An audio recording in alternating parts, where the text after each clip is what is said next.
all, let's just get your general reaction to the results that came out and the announcement of Cyril Ramaphosa as the new ANC president. We have been expecting this. Of course, it's been a contested election, but we're the first one who came out against the odds and in a not unacceptable way from the ANC, where senators interfering in their internal organization by coming out and say to support Cyril Ramaphosa. We made these things informed by a number of reasons. Firstly, we were thinking that the ANC, whenever it comes to this kind of an election, it tear itself apart.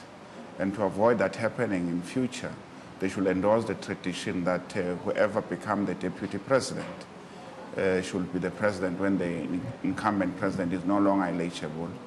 We were told many stories, were lectured by many people who, in our view, were not talking to the principal, but were talking and marking the man who was likely to be the president. We had our own reason in terms of that. We put it in the public domain that he was the founder, general secretary of the NUM. He was the convener in the formation of Cosatu, bringing all the unions in our country together.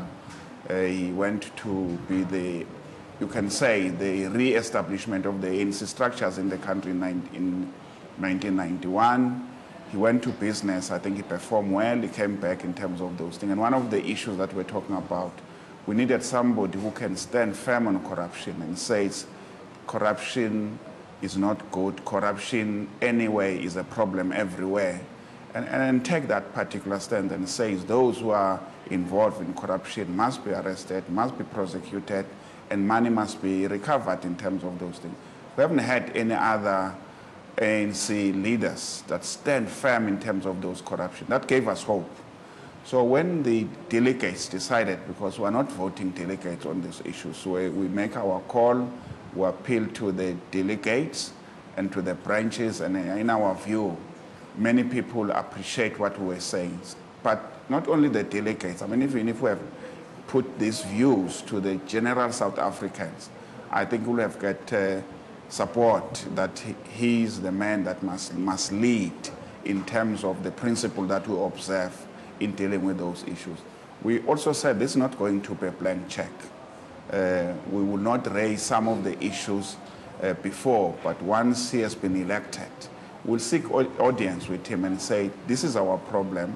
The issue of the economy and the creation of jobs, to us, combined with the question of corruption, those are the primary things that the president of the ANC, from the 8 January statement, they should be top on the agenda, going to the State of the Nation, whoever will deliver it. We hope it is not going to be President Zuma, because from the State of the Nation, the ANC must be able to indicate what will they say in 2019, because by that time, in February this next year, the election, the road to 2019 should have been, will commence in relation to those issues.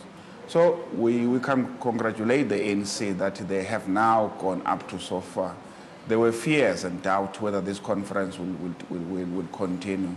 When they spent 48 hours, almost 2 days, without adopting the credential, clearly demonstrate the division within the ANC.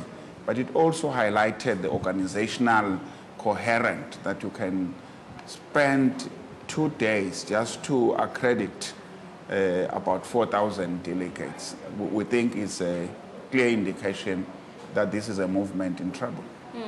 Mr. Nchali, after the celebrations that took place yesterday, this morning there was clouds of controversy hanging over the elective conference with regards to issues around vote counting and specifically the position of SG. Has Cosatu been informed on this controversy? We do know that an urgent sitting of the steering committee was called. We are getting reports that a second sitting has been called to try and find a way forward. What is Cosatu's stance to this cloud of controversy hanging over the conference? If the rumors that are circulating are correct, that there were about 68 delegates who were not in the voters' roll, who the commission in its wisdom allowed them to vote, and put their vote in a sealed envelope. I think there's a mess that they did. Because what's the point of putting them in an envelope and go on and announce election? They should have said there is a matter that needed to be resolved, give it to the committee must finalize its work, and they could make the announcement.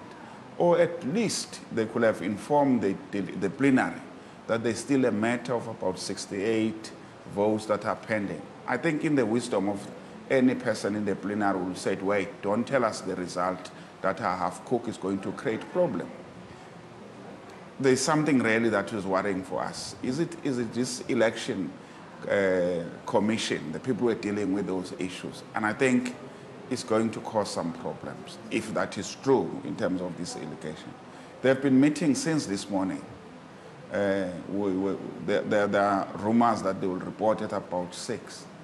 It makes us to be nervous in terms of why should took the whole day to discuss the status of 68 people who have voted in terms of those particular issues. And I think they need to be honest to themselves.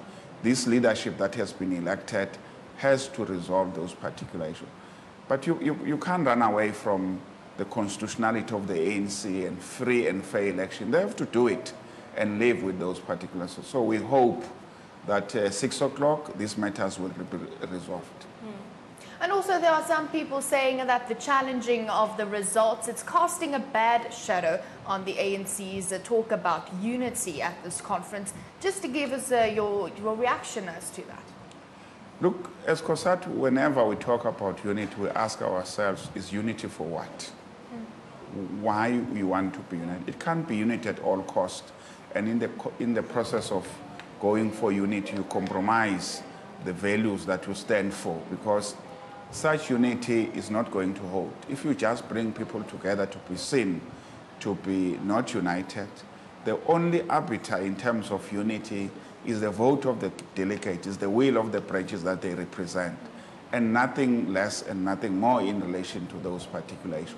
But it put this, it's a shadow, a bad shadow over this conference. And I think it just says to everybody, what is going on with this ANC? And start to peddle some rumors. Is this kind of a negotiated kind of an arrangement that the other people beside the delegates trying to work it out in a manner that you got a kind of a 3 each side in terms of dealing with those particular, which was something that was supposed to be happening when there was still nomination and being negotiated, and go back to the people and say, we're putting a combined kind of a list in this. It raised a number of issues, including whether the gender was not compromised in this kind of a deal. That is, because if the people were on one side, they can get so much vote on other position.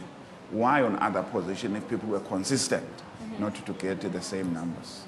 Mr. Nchali, what is your reaction to the top 6, specifically due to the mixed slate in the top 6? How does Cosatu see this? Do you see this being able to run smoothly with possibly different ideas, different policy suggestions? How is this mixed slate top 6 going to move forward in a united way?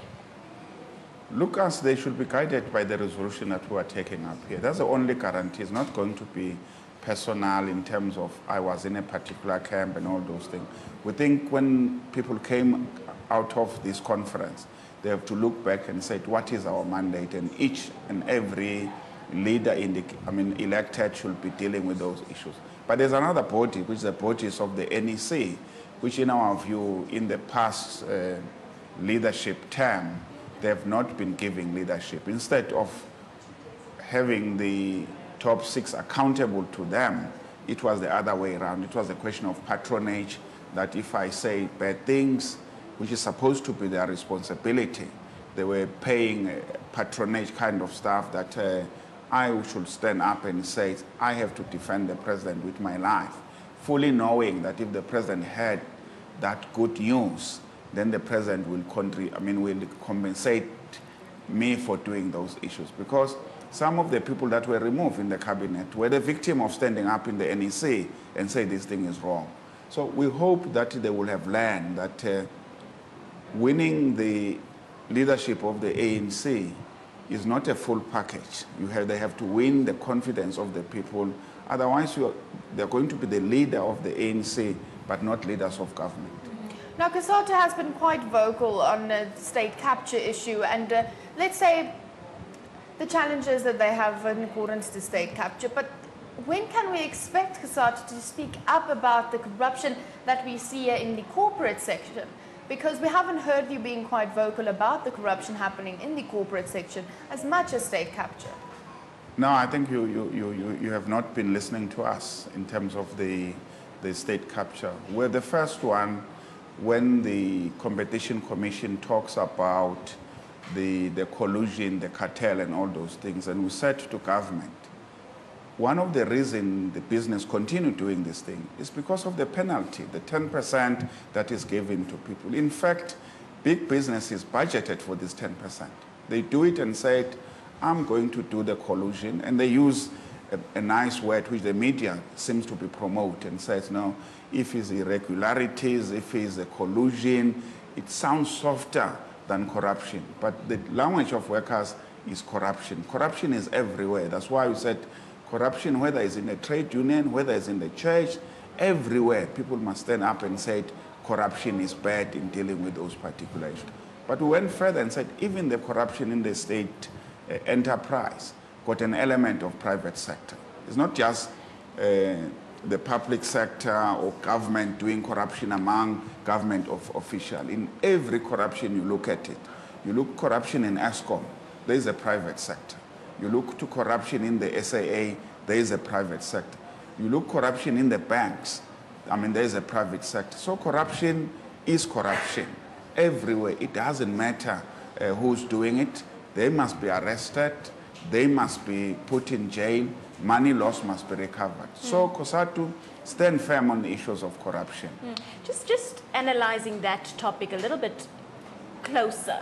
The issue of ABSA and the 1 billion rand loan from the Reserve Bank. Has Cosatu been vocal on this issue? What is the stance?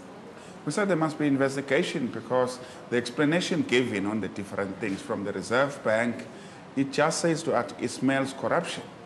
But you need to be able to go to court. Investigation should be done in terms of those issues so that you can, because if you go to court, it's not just sentimental that you need to pay. Somebody must investigate, somebody must prove what has happened in this thing. Now we've got problems in terms of police. The corruption that goes with police in terms of being brought, in terms of the docket. Police are saying one individual policeman has to handle 20 cases, 20 dockets. And we can see to the quality that when it goes to court, how people have been released on murders, on rape and all those things because the evidence is not there. We've got problem in the NPA in terms of selecting cases. There are cases that people arrested like in seven days they are in court. There have been people who have been arrested and just rotting in the waiting trial. And because there not seems to be a quicker, a highlight of a case.